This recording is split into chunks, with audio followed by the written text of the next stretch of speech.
السلام عليكم ورحمة الله وبركاته. الحمد لله رب العالمين والصلاة والسلام على أشرف المرسلين سيدنا وحبيبنا صلوات الله عليه وعلى آله وأصحابه وسلم. اللهم صل على سيدنا محمد وعلى آله وأصحابه وسلم. اللهم بارك على سيدنا محمد وعلى آله وأصحابه وسلم. twebaza Mukama Katonda w'ekitiibwa oyo awaniridde emyoyo gyaffe akyatwazisa omukisa okubanga tukyasobola okussa tukakasa bulungi nti abantu bangi essaawa zino wetwogerera nga bali ku bitanda, abalala bali mu kkoma,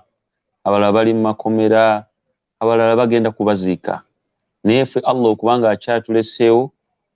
wallahi kyengera kye tulina okumwebaza era nga tugamba nti alhamdulillahi rabbil alamin. Si magezi gaffe nti ffe abasinga okutegeera, si kuba nti tubalansinga nnyo diet, si kuba nti tukozesa medication za maanyi nnyo, tuli bagezi nnyo, tulina abakugu mu basawo abatujjanjaba, naye kusaasira kwa Mukama Katonda. Allah atuleseewo nga kikyayagala, ayagala tubeere nga tumusinza, ayagala tubeere nga tukola emirimu gy'ayagala, tusobole okulaba nga tubaako kye twongera ku mirimu gyaffe emirungi. Mikwano gyaffe mwenna abatulaba mu nsi yonna, nkakasa bulungi nti Thurayya Media wamu ne page yaffe ya Sheikh Kigozi Erias nti gimu ku mikutu egituuka ku bantu mu nsi yonna. Amerika kakasa kwe mulimu tulaba, abali Canada kwe mulimu tulaba, Australia mutulaba, Saudi Arabia mutulaba, Canada, Johannesburg mu South Africa, ensi yonna wone Uganda, Kampala, Jinja, Arua, Yumbe, Ajumani, Kiboga, buli omu wasinzira yenna, assalamu alaikum wa rahmatullahi wa barakatuh. Mikwano gyaffe emirungi, ndi wano mu studio za Thurayya insha Allah, kuba studio ziri mobile tetunafuna studio nteeketeeke ddala tugamba studio gwe mulanga gutuliko tukubawo mulanga tubabenga insha Allah wekitiibwa atukole enteekateeka tusobole okulaba nga tufuna studio. Ebimu naali badde naali batuuseeko dda ku programu yaffe eno gye tubaddeko era obudda Sheikh Mafu abagamba, naye ensonga yakuba nti tetunafuna studio nze ndi eno gye ndowooza okubeera ate nga bagamba ate wano tewali kasiikirize tugendeko wano akasana kangi wano enjuba tejja kujja, so ebizibu tukyasanga binene, naye alhamdulillah Allah wa buyinza musaasizi atukoledde enteekateeka ne tuba nga tusobodde okulaba nga biidhinillahi tuddamu ate okusinkanako mu kaseera kano. Sheikh Shafik nsanso okulaba alhamdulillah, leero nfunye omukisa nti gwe eyasoose okunyaniriza kati ate nze akukyazizza. alhamdulillah. Sebo da abantu bakulindiridde, masha Allah, badda buli omwaga ya rabbi tumulindiridde ne alhamdulillah. amen ya tubanga sebo otuuse Mungu bwatyo abantu bedda mbagamba Sheikh agenda bawa kuduwa birimu gye bakola Sheikh abantu bano bolaba wiiki eyo eno yennyini gye tulimu bwe mbaseera bidde wiiki ewedde eyo bakwata lwali lwa mukaaga ne Sunday ne bakwata ensimbi abali mu diaspora, mikwano gy'abali America, abantu America eyo bakwagala nnyo era password bwe boyagala bakutegeere bulungi obaganda aliko ne Erias botakateeka mu ssebo tebamanya jamaani abantu be America mikwano gyo bakwagala saasire nababagala Sheikh Mamulaki Abubakari ali ya America eyo nangamba Erias musajja waffe nnyana alinga keche eyo kya ngamba nti alhamdulillah rabbil alamin. Naye sebo bwotuuse ndoza Jannati Lukenga omulengera kwali Leira kwali Jannati Lukenga akomyewo Sala Badiru Isima Sala Badiru Huda Naroga kwe bali abantu balengera alhamdulillah babadde bakulindira obudambaga nti mwalimu ajja nese omukama nkotuuse tubadde abantu bagamba okunywera okutegeera obuyinza bwa Mungu buyinza obategeeza Allah yani istiqama kunywerera ku mazima obutayuga bakulabyeko mu masabo ate oli eno gamba otegeera omutonzi nti ali waggulu gyali yatta yagaba obulamu yagaba ssente tebyagaba mulala okujjako ye. So mukama wange nsaba era ogende maaso inshallah taala. Sheikh Shafik, naam, ku nsonga eyo gyoyogeddeko kwebaza okuba buli kaseera nga olwanirira abantu okubajjukiza Katonda waabwe, kubanga ogwo gwe mulimu gw'omuwalimu gw'alina okukola, gwe mulimu gw'omuwalimu bwe busuubuzi bw'omuwalimu bw'asuubula naye Allah tabaraka taala bwe yatuwa bwe tusuubula. Saba Allah tabaraka taala nawe akwongere tawfiiki ne Thurayya Media lubeerera buli kaseera Sheikh enoonya buli walimu yenna. Basajja ne balinnya ne bagende Kayunga, ne balinnya ne bagende Emitiyana, ne bali Sheikh nga banoonya ki? Banoonya irimu. Badde nyumya ko ne Uganda wange Sheikh wange Mawejje nanga sheekh okumanya dda watujeetaaga we baggalawo bati baganye emmotoka baganye kine piki nga zikkirizibwa kyokka nga Thurayya talina kuyimirira agamba nenjiga piki olwo lwenyene n'agenda Mityana n'alikodinga w'Emityana n'agenda Bugerere n'alikodinga musajja mukulu mukadde waffe naye nga agize leero enkyatandise kunoonya la ilaha illa Allah esigale mitima gy'abantu sheekh okiraba nti omuntu entambula z'olaba basajja abo batambula ate abalala batambula kunoonya ssente musajja n'awalampa emmotoka n'agenda Juba ze nali nsuzeko sheekh kulole fuso tutisse magi tulina taata tugenda Juba kunoonya riziki sheekh omuntu n'awalampa lori n'agenda Kongo n'amala ennakweza atambula n'awalampa basi n'agenda Nairobi tetubagaana kyonna kirungi naye nga bw'okiraba n'abasajja bawalampa buboda boda ne batambuza ku bigere Shafik yangambye ow'erinnya lyo n'agamba nti naye kati ali awo entambula yamukaluubirira tekyekyali nzibu bwakutambuza kati butambuza entambula ng'omanyi webifaanana naye nga byonna lwaki nti la ilaha illa Allah esigale nga kyasigalawo Sheikh Shafik ekigambo ky'oyogeddeko kikulu nnyo wiiki eno nina ensonga gye mbaddemu Sheikh nategedde obuyinza bwa Mungu era omuntu amanye Katonda nnyo nnyo nnyo nnyo nnyo nnyo tumanye ensonga eyatuleeta kuno ku nsi nabaddeko mu Cancer Institute ewiiki eyewedde tulina omusajja ali awo twamusanga nga mukosefu alina ekizimba wano kyazimba Sheikh si kazimba ekizimba nga kyenkana bino ebikondo bibiri obikwata n'obissa wano Allah atusaasira ntumutwala mu ddwaliro era ali ku treatment mbebaza monna bammemba abatuyambyeko ku nsonga eyo Allah basasule museera ne Sheikh natuuseeko mu Cancer Institute Sheikh Shafik tetumanyi neema ya bulamu Nabi Muhammad sallallahu alaihi wasallam yatugaa ni'matani maghbuna fihima kathirun minan nas nti ebyengere ebi bibiri abantu babigayalirira nnyo teri abijjukira teri abirowoozaako teri abiizana kubimanya nti birina omugaso asiha wal faragh Sheikh ebintu ebyo bibiri asiha wal faragh omuntu amaaso naye nga bikulu naye nga ate bikola obulamu oyinza okubeera omukkiriza nga toli mulamu oyinza okubeera kyonna buli kyomu kyowoyinza okugamba password y'ekirungi password ya kintu buli omuntu yeegomba lazima takunu fi siha wal afiya oyina kusooka kubeera ng'oli mulamu toba kuba mulamu era tewalizibwa ne bw'oba sheekhe tosobola kusomesa abantu nga toli mulamu ne bw'oba pasita tosobola kugamba abantu nga toli mulamu ne bw'oba ani oyina kusooka awwalu shay as-siha Nabbi n'atuga nti ebintu ebyo bibiri abantu babiyisaako amaaso Sheikh teri akera ku makya illa min kalil n'akera ku makya n'agamba Allah wange ompadde alhamdulillahi alladhi ahyana ba'da ma amatana n'agisoma ng'edduwa agijja ala kalbi ng'agijja ku mutima ddala nga kimuva kwasi wa mutima naga Allah wange oludde engulu bw'ati nazzuka kubanga abantu beebakanga beebakira ku haramu abantu beebakanga Allah omujja mu nsi okwebaka muganda wa mufu wakufa annawm akhul maut okwebaka balugana ne Sheikh Erias kati gwategeera ebigambo byo bitegeeza gotegeera amakulu gaabyo ne walwalooza nti teeka nti olina byogera boogezi tamanyi kye bitegeeza nabyogera nga byogera obisoma nti mpulirira ddala nga Sheikh omuntu waba yeebasa agenda okwebaka bwati aba agenda ku mukabbuli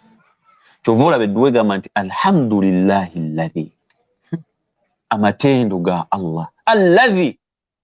oyo ahyanan anziriza obulamu ba'da ma amatana au ba'da ma amatani oluvannyuma lwaki kyobudde sabo mwenda gwa kiro ffenna twabadde bafu Sheikh ensi yonna nga mirambo mayumba bonna nga mirambo egiwedde naye Allah bw'ajjawo enjuba ye nazza obulamu omukkiriza agamba nti alhamdulillah ngoze waggulu osimuse bwoti kyolina okusookerako alhamdulillahi alladhi ahyana kubanga Sheikh lwaki nga bwe twebase ekiro ky'olwaleero waliyo abeebase nga tebazza engulu either nga bamaze okubaziika obanga bagenda kubaziika obanga bakuziika nkya obaddi obaluli lwaki bwe yagenze Allah teyamuzizza omuntu bwe yeebaka bwati omwoyo gumuvaamu kyova olaba omuntu asobola okwebaka otulo n'aloota nga ali Makka akola umura neyeebaka otulo n'alooka nga ali mu Amerika omwoyo Allah yagutambuzza obudde bwe buba bukya batu waliwo malaika emyojo gizzaamu n'ebinala tegigizaamu ne gisigalirayo ddala Allah gy'aba alonze kakati kye tugamba nti Allah tabaraka taala ekigambo ky'okutuwa obulamu Allah n'atuwanga atuwadde obulamu tuli balamu n'obanga oli mulamu ni'ma sheikh kigambo kinene kisinga byonna kisinga obugagga kisinga ekitiibwa kubanga tosobola kuba mugagga nga tulina bulamu tosobola kuba na kitiibwa nga toli mulamu Muswati Ibrahim ayana mwenya Allah alaga nti omuntu bw'abanga amutwala amusaba amwongereyo ka chance k'obulamu atereze ebiganyi sheikh chance kijasaba tasaba lunaku laula akhartani ila ajarin karib obampaye dakika ezi ngalabe dakika ebbiri zimumala okukoleramu ekigendo muyingiza jana makadde ng'eddakiika ezi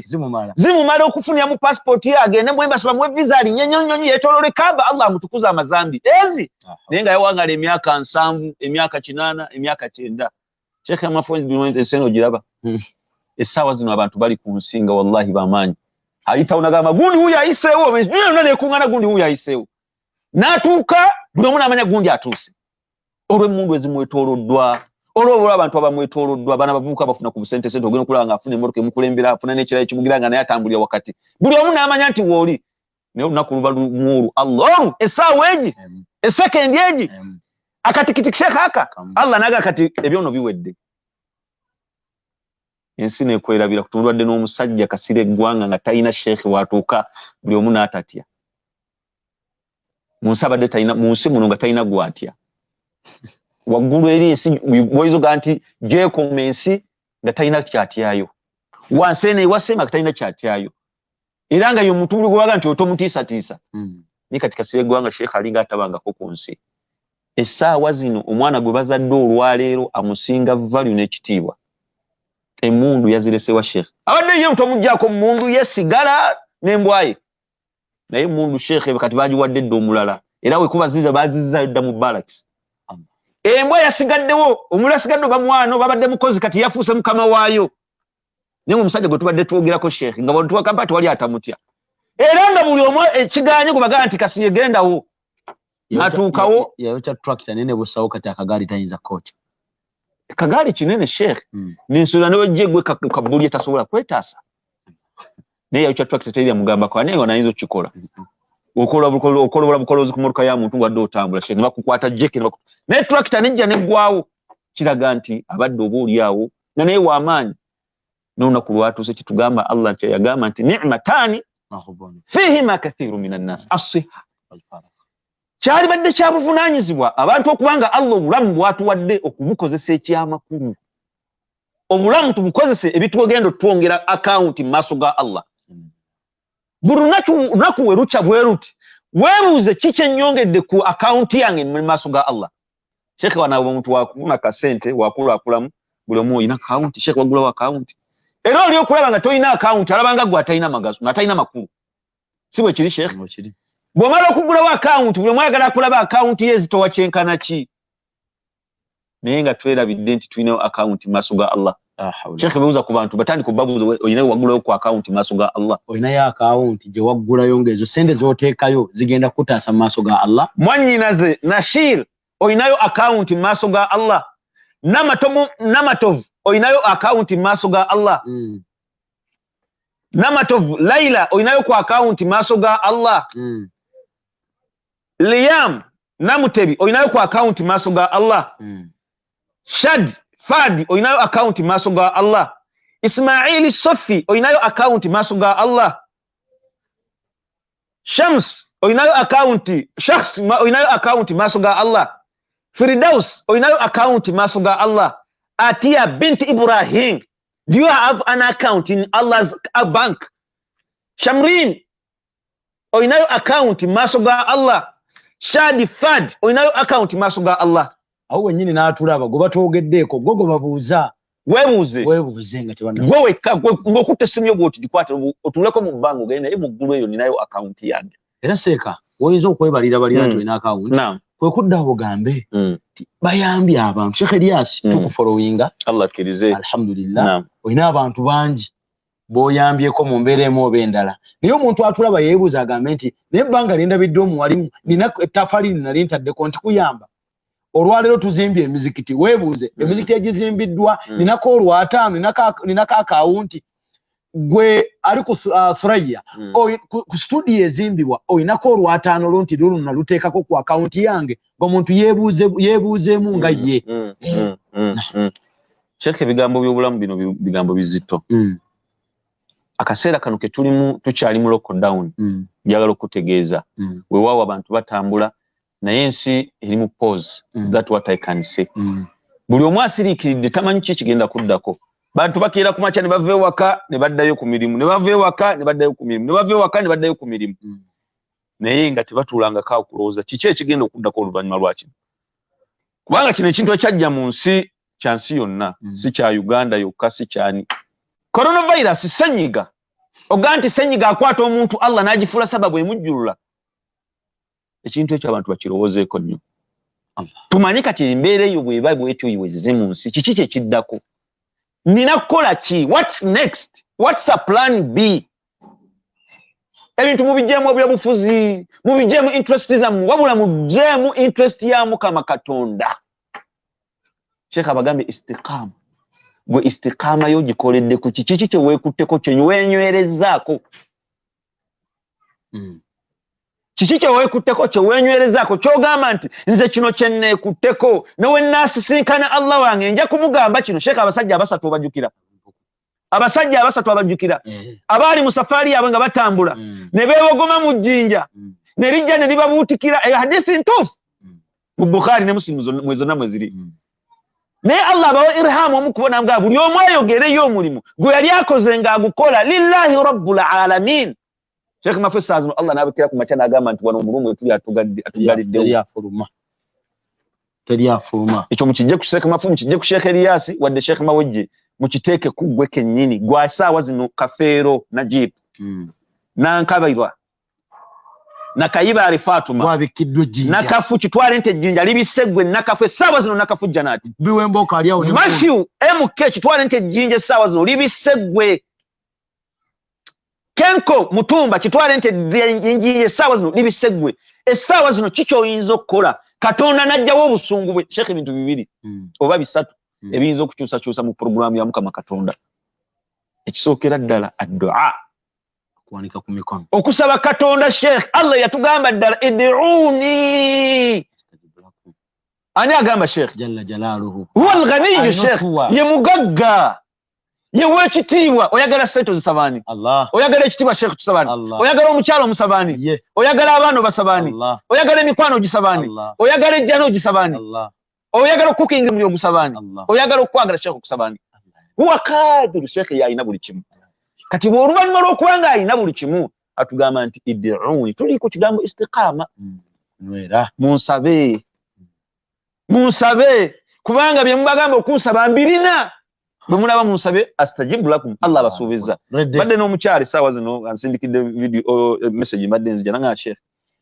ali wabweru wa ggwanga Allah musaasire sister mwanyinaze manya gasirikiddwa naye kandeeta ekigambo kino abantu bafunemu ekyokuyiga. Nangamba Sheikh taata wange namuleka musajja musiraamu naye taata yava mu ddiini yatandika n'okunywa omwenge naye kaakati yamanywa emyenge gy'ebika gyonna emipya gye baleese. Nanga Sheikh ekyo kyalibadde kitono naye ne bannyinaze bonna baganda bange abayigiriza okunywa omwenge. Naye Sheikh nsadde swala nsabye Allah tannannyanukula nkole ki? Mugambye ekigambo eki nywerera ku dduwa. Allah tabaraka taala buli we tumusaba atunulira emitima gyaffe akalabe dda tuli serious kye twogera tukakasa kye tuliko ddala tusaba Allah nga tumulajanira nti ddala huwa qadir ye muyiza yanatwanukula oba tuli mu kusaagasaaga. Ne mugamba nti saba nnyo Allah oyitize n'okukola dhikiri n'okubuulira baganda bo. Mwannyinaze gwe naali eyo ng'olina ensonga zonyonyodde Allah tuli ku istiqama okunywera nga Allah ensonga z'omusabye omusabidde omwaka mulamba tannakwanukula gano mawulire gasanyu gengenda okuwa. Omusaala ajenidde emyaka 2 tannakwanukula gaagana amawulire g'essanyu gengenda okuwa. Omusabidde emyaka 10 Allah talina dduwa n'emujja yanukula. Alina ebintu bibiri Sheikh dduwa erimu ebintu ebi. Awwal shay osobola okusaba Allah essaawa zino n'obuga Sheikh Allah nkusaba kino ogenda okufuluma mu studio bwe tutudde nga Mungu akwanukudde. Ekyo kimu. Ekyokubiri Allah okumusaba n'omulajanira naye ng'alaba ky'omusaba ate waliwo ekisinga obukulu. Allah omusaba Allah mpa bugagga mpa ssente naye ng'amanyi wanaakuwa ssente olwaleero ekyo bajja kujjako omutwe. olw'ekitundu ky'obeeramu n'embeera tojja kufuna busobola kufuna mbeera esobola controllinga sente. Allah n'agamba nedda onaasaba sente naye ate ne ajali emusemberedde kamwongere ku buwangazi. Allah n'akukyusizaamu. Allah omusaba mukyala, Allah mpa omukyala naye ng'amanyi onoofuna omukyala oyo gw'olaajanira essaawa tennatuuka kigenda kufuuka kizibu gy'oli. Ojja kuteekawo mbeera ndala eyinza okkulema. Allah n'agamba nawe osaba mukyala naye lindako. N'omulimu tolina nga kansooke muwa omulimu. Yani Allah buli w'omusaba edduwa. Allah buli w'omulaajanira n'omusaba edduwa. Akutunuulira ki kyoweetaaga essaawa eyo kyakuwa. Bw'oba omusabye ky'oba omusabye n'alabanga ddala ky'osaana ng'akikuwa kubanga mugagga talina kyafiirwa. Nti Allah ayinza okuba nga agenda kuleetera accident kugulu kumenyekako nga tojja kunyumirwa jamaani kuba na ssente ng'oli mulema naga kamukingiriza. Kano kankayise omusajja omu yali musajja profesa nga doctor. N'afuna appointment n'afuna omulimu ng'agenda kujjanjaba muntu ali mu Amerika kumusala kumoperating yaliwo yali abeera mu nsi mu mawanga gamu ku mawanga g'Abarabu. Sheikh ava waka yetegese appointment flight yali ya sawa 12. Ave waka yetegese bulungi akutte ensawo yagenda ku kisaawe. Byatuuka ku kisaawe zali sanga 14 naga kangende ku muzikiti ngira muli akawo ngalaba utula ku kisaawe tekijja tacha ye okwagala kwe kutebenkera kuli masjid n'adegenda ku muzikiti egimu mugimanye giri mu airports eziri mu nsi z'Abarabu kubeera ko masajidi wabbali n'atula muzikiti n'asoma ku Qur'an katuyamala otwo Sheikh ne tumutwala agenda okuvuzuuka okudda engulu ng'ennyonyi bamaze okuggalawo check-in n'agenda njalo okulaga amaanyi ga Allah n'obuyinza bwa Allah n'okumusaba nti Allah tumusaba kino n'atwanukula mu mbeera endala singa obulungi gye tuli. Sheikh agenda okutuuka wali yasanga bamaze okuggalawo. Bw'atuuka n'abagamba bannange munyambe obudde munyambe ngenda kulongoosa muntu n'appointment yino already yankya ssaawa 4 n'amugamba tuyambe dokita tukumanyi tetuyina ngeri gye tusobola kukola kubanga akaseera kaweddeyo. Dokita n'asala amagezi gonna Sheikh n'amugamba tetujja kusobola dokita muno tusaasire kye yakola n'agenda ku kampuni y'ennyonyi endala ku kisaawe kwennyini kubeera ku kampuni z'ennyonyi n'abagamba ne munyambe ngenda kulongoosa muntu nkya ssaawa 4 n'ennyonyi egaanye. Sheikh n'abanoonya ebifo byonna ng'ennyonyi zijjudde n'agezaako yonna okufunza ku budde ng'ennyonyi zigaanye. N'asala amagezi gonna ennyonyi eyaliwo yali lekeera nkya naye ng'ejja kutuuka erisanga 6. N'abakubira essimu eri n'abagamba naye munsonyiwe tewali kyakukola kati yafuna omukisa n'afuna ennyonyi nga bw'anaagirinya eri ejja gisanga mu nsi kagambe ng'e Dubai ate alyoka ayungeko agende. Sheikh n'atawakkala n'agenda mu hoteeri agumiikirizeeko alinde kubanga gegaali amagezi gokka agaaliwo. Sheikh abatudde mu hoteeri bw'ati mazaali yeetegeka alabe alaba ku mawulire ne balaga ng'ennyonyi yadde agenda okulinya Sheikh egudde mu mazzi n'esaanawo. Kwe kulaajanya Allah. Oyinza okuba ng'oyagala ekintu ky'osaba Allah naye ate yenga alaba nti si ekirungi. Kati kyembadde njaladdemu okugamba ebintu bisatu Allah okumusaba n'akwanukula oba okukukyusizaamu oba okutirindiza yaumul kiyama. Abantu nga fayiro yo gikutte ezitoye Allah agambe ng'ekaluubirira olaba amazambi gazitoye Allah agambe ne bino bibyo ebikubulako lwaki olw'edduwa ze wamusaba Allah istiqama tunyerere ku Allah tabaraka. Sheikh waliwo message wano etalinde nnungi onagamba muyita Nakato Anet agaye bannange I want to become Muslim what can I do? Masha Allah tabarakallah Masha Allah tabarakallah. Akoze atya? Sheikh mugamba ku namba za Thurayya ezo ajje mu inbox WhatsApp kuba kati simu tolerewo shahada batukunoonye wonna ekyo tebakulindiriza. Waloseeko omukyalo omu mu Ramadan badde bize nnyo kituufu kyala akubyenga essimu kyala muwala wenzi namutoza shahada kyala nankubira amasimu wala naye nga ntambula Mbale wawa nga sibera nnyo mu Kampala lwobaddemu olusi bwa kiro lockdown tosobola tambula kiro. Omukyalo oyo n'angamba Seeka maama wange ayagala mutoza shahada ate aganye omuntu yenna ayagala gwe. Seeka ngenda okeerewa ntambula nzi ngenda otuuka ng'akutuse afudde. La hawla wala quwwata illa billah. Katoze shahada kakati ono bwe ndabye message ye n'enjukira omukyalo no wa Ramadan agaye bannange I want to become a Muslim what can I do? Kuba simu eno katikati tugenda gikwata nga tuvuddeko tulabe tukimalirize ekyo inshallah kigwe. Namba eri 0705 emirundi 3 mwende emirundi 3 gikubeko kati oba 0708 222 3 oba ya MTN 0788 020301 so gikubeko kati mukwano gwaffe Nakato Anet tuberenga ekyo tukimaliriza nga tubaagala nnyo mikwano gyaffe era tubebaza saba Allah tabaraka wa taala abuwemu bulungi. Sheikh wange abantu bano bambi basindike sente ku simu eno era basomera nja kusaba mukama wange nkutyo okutandikirawo okuga nti yinsomere naye muganda wange bw'onooba ogisomye nsaba bonna abawaddeyo n'amannya ga bambi obateekeko mu dduwa n'abatalina nga baagala nabo bateekeko mu dduwa kuliko abantu kuno ba John kuliko John wano agambye Sheikh mwagala nnyo bamuyita John ani erinnya libadde wano naye nga ye John almuhimu si musajja musiraamu walono Delita Williams good morning happy Thursday naye ayagala kola kidindi baagala kati abantu baffe bano bonna bambi abajja bazimba studio yaffe abakola emirimu gya Allah tukola darasa kuno ne tubakoola nti bane abatuyamba ku byokulya mu byokunywa wallahi ne baleeta ensimbi empitirivu kakati naffe gye tuyinza okubasasula kubeera nga tuwanika kuba kuddua inshallah taala era nga Allah bwe yatukkiriza tubeere nga tubawanjagirako so mukole kimu omwalimu agenda bawa kuddua naye nammwe abayina mu kimusobola okuyambako ku studio mbeere nga mutuyambako inshallah taala era ssebo kkiriza nkutegeeze tulinawo abaana Adamu osabe nga ssebo naawe oli mugumu nti balabika tulinawo ono Mustafa Kwera aweereza bangi amusime tulinawo gwe bayita Muhammad Bukuru aweereza osaba Allah amusiime tulinawo gwe bayita Anet Nabitosi naye aweereza tulinawo gwe bayita in fact ntagadde namumanya akozesa agente tumutegere namutegeera naye kasita Allah wamutegedde tulinawo omulala gwe bayita Ibrahim Luchamuzi naye aweereza tulinawo gwe bayita Sadiq bangi Sheikh baweereza naye sebo ono bawanika ku bajja kuddamu amaanyi nagawa inshallah sebo nsaba okano jaffe mukirize nti akadde kaba katono ne inshallah program ya feno tugenda kubanga tugironchingira ddala olw'okuno olujja buli lwakuna bi idhnillahi taala Sheikh Mafu wamunga tuli ku Thurayya media tugenda kubeeranga live okusobola okulaba nga tusomesa ku basiraamu naffe tubeeko kubanga bwe busubuzi bwaffe Allah bwe tabaraka taala bwe yatusobozesa okubanga tugenda kubanga tusuubula ng'abo walimu tetugenda kusuubula kwetikka migugu Dubai tetugenda kunona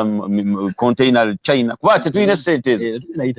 tetugenda kusobola kuyita taxi naye kaffe Allah naffe kyatuwadde tugenda kubanga buli lwakuna inshallah tufunanga essaawa 2 sobola okubaako nga biidhinillah ku Thurayya media tugenda kubeerangako kiki tubasaba tusaba mubeere nga muwagira program za Thurayya lubeerera essaawa zino tulina ensonga eri mu ddiiro gye mumanyi obulungi ey'okuzimba studio mbagambye nzimu ku nsonga ezitukereeza kubanga nti kunoonya we tunaabeera tukwatireko wano ate tukera ku macyango enjuba yaguddewo ne tukwatako olumu bali bize so tutambula mu mbeera bwetu naffe twegomba inshallah okubanga tufuna ekifo we tutebenkerera tumanye nti wano we tugenda okutebenkerera buli amuntu ajja okusomesa ku busiraamu tigenda wali ku Thurayya ku studio za Thurayya naye amaanyi ago aganya agenda okukikola ffe tetulina ssente naye ffenna bagamba nti agali awamu yegaluma ennyama bw'onookwata siringi 10 n'okwata 2 n'okwata 3 n'okwata 4 tugattagatta ffenna tujja okugenda okumaliza nga studio tusobola okugikola studio eyo eriemu mu sadaqatul jaariya buli muntu akwata ssente n'agamba nti mpaddeyo ku Thurayya n'osindika 2 n'osindika 3 n'okusindika 4 oba oyina kyotadde ku ddiini ya Mukama Katonda omuntu anaaba gyali n'akwata video mathala ng'eno n'agyeba n'abamukyayigamu kyasomamu n'afunamu ekyokuyiga Allah agenda kuwaako empeera obeere ng'ofunako empeera olwatubeerawo ne Sheikh Erias ne tusomesa abaana Adamu naye mugenda okuzibya akawungeezi ng'abalabye video eno bali 10,000 naye nga bonna obayinako kuba bali mu studio gye wazimba tutudde mu studio gye wazimba abantu 10,000 bonna baganyuddwa mu bigambo Sheikh Erias byasomesezza olaba empeera ezo z'ogenda okufuna kyogambye sadaqatul jaariya Sheikh nkugambye kati ebintu bibiri byenjagala inshallah tusome edduwa yaffe tutunuulire omusajja kasira eggwanga essaawa zino kikyalina ekitiibwa yakirese emmundu yazirese essente yazirese yagenze bweki ye na mirimu gye mirungi kakati naawe mwannyina zaali eyo oba muganda wange tunuuliramu byonna buli kimu ky'olina tugenda ku ky'olunaku nga biyimiridde naye ki ky'olina okukola kusobola kulaba nga weetaaze gwonna okukola omulimu omulungi ogukole lillahi rabbil alamin gwe gugenda okusigala ogugenda okubeera nga gukuyambako insha allahu taala kati buli omu yenna ali eyo mwannyinaffe baganda baffe mwebeere nga mubaako kimukola kusobola okulaba nga muyimirizaawo eddiini ya Katonda naye ng'eddiini ya Katonda egenda kuyimirira okuyita mu nsawo zammwe kubanga lwaki Thurayya nga yo teyina support tina ine ekibiina ekigiteeka mu ssente wabula 10 ky'oweereza 2 by'oweereza 3 by'oweereza yensonga lwaki basobola okubeerawo eddiini ya Allah nesigala nga ekyasobola oli ayinza okwebuuza Sheikh ate kakati ennaku zino ensi ekyuse abantu bonna abasinga budde babina bw'amaanyi ku social media mu masajidi kati ennaku zino olaba embeera nti emizikiti jaggalwa eddiini ya Allah teyina kuggala ejja kusigala nga ekyatambula ekyagenda mu maaso n'olwekyo bwe wobaawo ky'osindika oba okuumya eddiini ya Allah waggulu era ebe ekyaliwo tusaba Allah tabaraka taala obw'ekitiibwa tusaba Allah tabaraka taala obw'obuyinza tusaba Allah tabaraka taala obusaasizi tusaba Allah tabaraka taala omugabirizi tusaba Allah tabaraka taala omukuumi saba Allah tabaraka taala omulisa alise ebitonde byonna saba Allah tabaraka taala omusonyi asonyiwe ebitonde byonna buli muddo omwetaavu amaliro obwetaavu bwe buli muddo omwetaavu amaliro obwetaavu bwe buli muddo obwetaavu bwalina Allah yabumanyi kubanga Allah amanye biri mitima gyaffe saba Allah tabaraka taala alina obwetaavu obw'essente ozimuwe alina obwetaavu obw'omukyalo obumuwe alina obwetaavu obw'omwana Allah bumuwe alina obwetaavu bw'obulwadde nga mulwadde ayagala Allah omusuuse amuwe obulamu obulungi obumuwe ai Allah alina obwetaavu bw'okubanga bwakuzimba bumuwe asobola okufuna wazimba wabeera obwetaavu bwebyetaaga emmotoka Allah gimuwe omuddu Allah omufunga yeetaaga bwetaavu bwakumusonyiwa kumusaasira ai Allah musonyiwe Allahumma anta rabbuna al-ahad as-samad alladhi lam yalid wa lam yulad ولم يكن له كفوا أحد نسألك يا الله بأنك قلت وقولك حق ادعوني أستجب لكم اللهم ربنا آتنا في الدنيا حسنة وفي الآخرة حسنة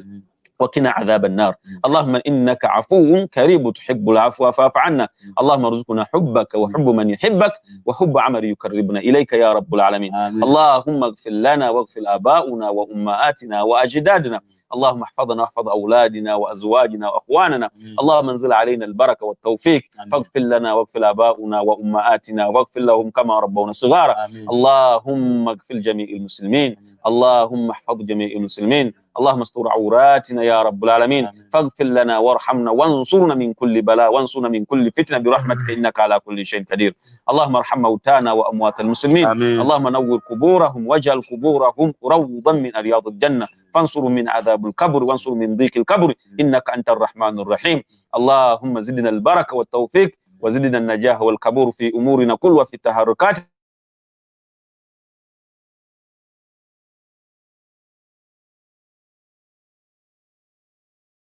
الذين يشاركون والتيسير في أمورهم ووفقهم على ما تحب وترضى يا الله يا رحمن يا رحيم فاغفر لنا واغفر جميع المسلمين وارحمنا وارحم جميع المسلمين أي الله Obulamu Obulungi Obulamu Obulungi n'abantu baffe n'abaana baffe ne bakyala baffe tusaasire bakadde baffe obasaasire nga batusaasira nga tukyali bato ai Allah abaddu bagenda okunoonya emirimu bawe emirimu ya rabbul alamin abaddu Allah abayina emirimu bawagiwe batere mubaraka mirimu gyawe Allah abaddu abatayina mpapula bawe mpapula bafune mpapula ya rabbi n'aba bazifuna Allah zibatere mu mukisoberengo bakuuma mu lukuuma lw'obulungi ai Allah kuuma ekitongole kyaffe kya Thurayya oberengo kisaasa kifune nakyo studio kibeerewo ya ilahi lawalin solo okulaba kitwala eddiini yo mu maaso ai Allah tusaasire bashekhe baffe okusingira ddala Sheikh Shafik Mafu Obulamu Obulungi buwangaza obulungi kubanga obulamu bwonna yeewaayo kulaba nga akusaasanya kalimatu la ilaha illa Allah Muhammadu Rasulullah bashekhe bonna abakola omulimu omulungi Allah nga gukusanyusa ai Allah tujje ensaalwa ne fitina mu mitima gyaffe otujjemu fitina n'ensaala mu mitima gyaffe otujjemu obuteyagaliza ya ilahi lawalin otuwe okweyagala no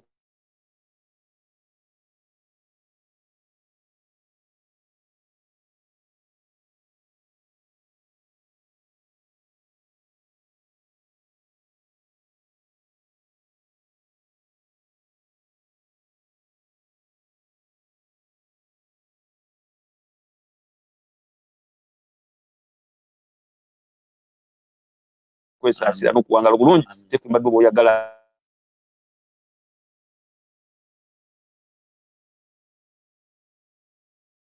nga abasaasira. Tubadde ne muganda wange Sheikh Erias Kigozi, director Madinatul Munawwara emmende wali inshallah taala. So mumbeera bwetyo mbeera wena ebeeteredde mumuwa abaana abasomesa eddiini Sheikh Erias Kigozi ono Qur'an eryawe ekwajja nkwebaza se omukama wange bambuulize ne banga nti bamuleko bajjuddaawo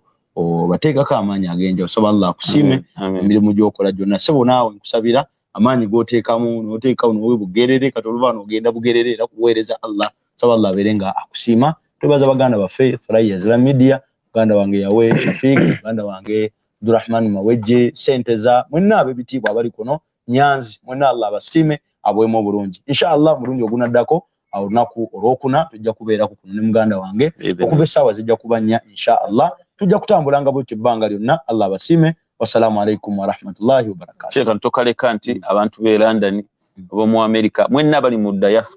diaspora omulimu gwe mwakoze tusaba Allah abongere kubanga buli wanaabongera mujja kusigala nga mugenda mu maaso n'okukola ebisinga waabo. Tetusobola kubaatula amannya naye Allah mwayingidde dda mu fayiro za Allah era ddala mwakakasiddwa ddala omulimu omulungi gwe mwakoze. Allah abongere tawfiiki abongere maali ennungi abatalina mpapula Allah abawe empapula n'abazina Allah zibagonde zibateremu emikisa abatalina bakyala Allah abawa bakyala, abatalina baami Allah abawa baami. Allah ffenna abeerenga atusaasira mu mbeera yonna, mu byo tumusabye Allah abeerenga atwanukula. Mazima Allah tabaraka taala tukakasa nti ye muyinza, ye mugagga, ye musaasizi, ate yatusuubiza nti mazima ajja kutwanukula. Assalamu alaikum wa rahmatullahi wa barakatuh. Wa alaikum assalam wa rahmatullahi wa barakatuh.